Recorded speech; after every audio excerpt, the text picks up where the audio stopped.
Company বাড়ায় দেওয়ার কারণে ডিলার গায়ের রেট বেশি, ডিলারের এই দাম ধরতেছে, আমরাও গায়ের রেট যা তা দামে বিক্রি করতেছি, দাম বেশি, 8 টাকা লিটার বাড়ছে। আসলে তেল দাম বাড়ার এবারকার চিত্রটা ভিন্ন। প্রত্যেকবার কি করে কোম্পানি তেলের সরবরাহ কমায় দিয়ে পরে দাম বাড়ায় ছাড়ে। এবারকার সরবরাহ ঠিক রাখছে, দাম বাড়ায় দিছে লিটারের 8 টাকা। আগে আমরা 1 লিটার বিক্রি করতাম 189, এখন বিক্রি করি 196।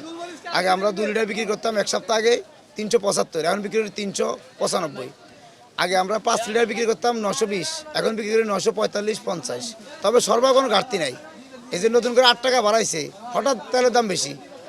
আগের দিন আসছে পুরান রেট, পরের দিন নতুন রেট। সরবরাহ কোনো ঘাটতি নাই, কোনো মনে করেন যে কোনো আলাপ আলোচনা নেই, হঠাৎ করে দাম বেশি। এটা কোম্পানি নির্ধারিত করে দিছে। দেখা যাচ্ছে ডিলার আমাদেরকে নতুন রেটে তেল দিছে, আমরা নতুন রেটে তেল বেচতেছি।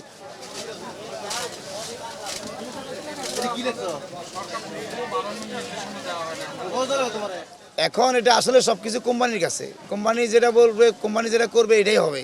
কোম্পানি চাইলে সরবরাহ কমাই দিব, মার্কেট অস্থির করে দিতে পারে, আবার কোম্পানি চাইলে মার্কেট ঠিক রাখতে পারে। সব কিছু কোম্পানির হাতে।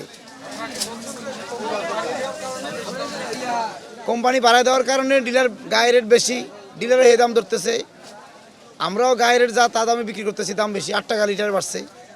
সরকার তো রেট বাড়ায়নি, রেটটা বাড়াইছে কোম্পানি মাল দিছে ডিলারের নতুন রেট, ডিলারে বাজারে ছাড়ছে।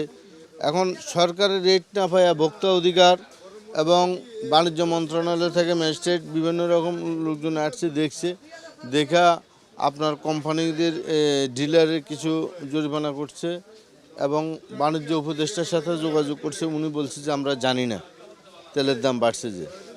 তো গত পরশু দিনের খবর নিউজ পাইলাম যে বৈঠক হয়েছে, কিন্তু সরকার বলছে তেল প্রতি লিটারে 5 টাকা করে কমার জন্য।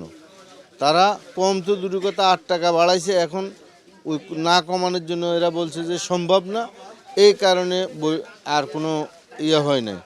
এখন আমাদের প্রশ্ন হইল যে এখন মাসের পয়লা, সামনে নির্বাচন এবং রমজান, সরকার দ্রুত গতিতে এবং মেইল মালিকেরা বৈশা এটা একটা সমাধান করা উচিত।